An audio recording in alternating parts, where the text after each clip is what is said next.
देखिए इस स्क्रीन की हरियाली, डे हाई पर है मार्केट। पॉलिसी आने के बाद गवर्नर साहब ने ऐसा क्या कहा, क्या किया? सब लोग तो कह रहे हैं पॉलिसी में कुछ नहीं, एकदम न्यूट्रल, पहले की तरह पॉलिसी आई और चली गई। लेकिन मुझे तो बड़ा जोश आया पॉलिसी सुनकर। सबसे ज्यादा जोश तो मुझे उस बात पर आया जब गवर्नर साहब ने कहा, नहीं भाई, मैं कोई अमेरिका के फेड के पीछे नहीं चलता। अगर मुझे लगेगा, हमारे डेटा कहेंगे कि ब्याज दरें घटनी चाहिए तो मैं घटाऊंगा, मतलब बदलनी चाहिए तो बदलूंगा, अपने दम पर काम करता हूं। तो शक्तिकांता दास साहब ने पहली बार शक्तिशाली स्टेटमेंट दिया है, मुझे पसंद आया। दूसरी बात, इस बार लंबे समय बाद पॉलिसी को ब्याज दरें कम करने के बारे में 6 में से 2 मेंबर साथ हुए। पिछली पॉलिसी में एक ही थे और इस बार 6 में से 2 मेंबर ने यह भी कहा कि यह अकोमोडेटिव रुख जो है इसे धीरे धीरे वापस लेना चाहिए, यानी कि ब्याज दरें घटाने के पक्ष में एक मेंबर और बढ़ गया।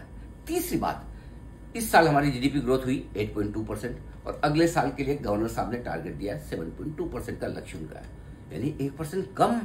गवर्नर साहब को अगर लग रहा है कि ग्रोथ कम होने वाली वित्त वर्ष 2025 में, तो लाओगे कहां से भाई? ब्याज दरें तो घटानी पड़ेगी ना। तो तीसरा सिग्नल मैंने वहां से लिया और इसलिए भी लिया कि इन्फ्लेशन उन्होंने 4.5% पे स्थिर रखा कि महंगाई न बढ़ेगी न घटेगी। हमारा जो पिछली बार पॉलिसी में अनुमान था वही था। अब ये जरूर है कि जब तक 4% के नीचे महंगाई ना आए तब तक गवर्नर साहब के लिए ब्याज दरें घटाना थोड़ा मुश्किल काम तो है, लेकिन बाकी 3 फैक्टर तो है ना। और अगर थोड़ा भी इन्फ्लेशन नीचे आने के संकेत देगा, मॉनसून अच्छा है, ठीक है, तो फिर गवर्नर साहब शायद जल्दी ब्याज दरें घटाने की सोचे। और यही वजह है कि बाजार लाइफ हाई पर है।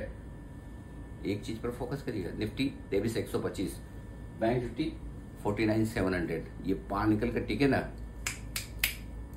भागेंगे फिर देखना।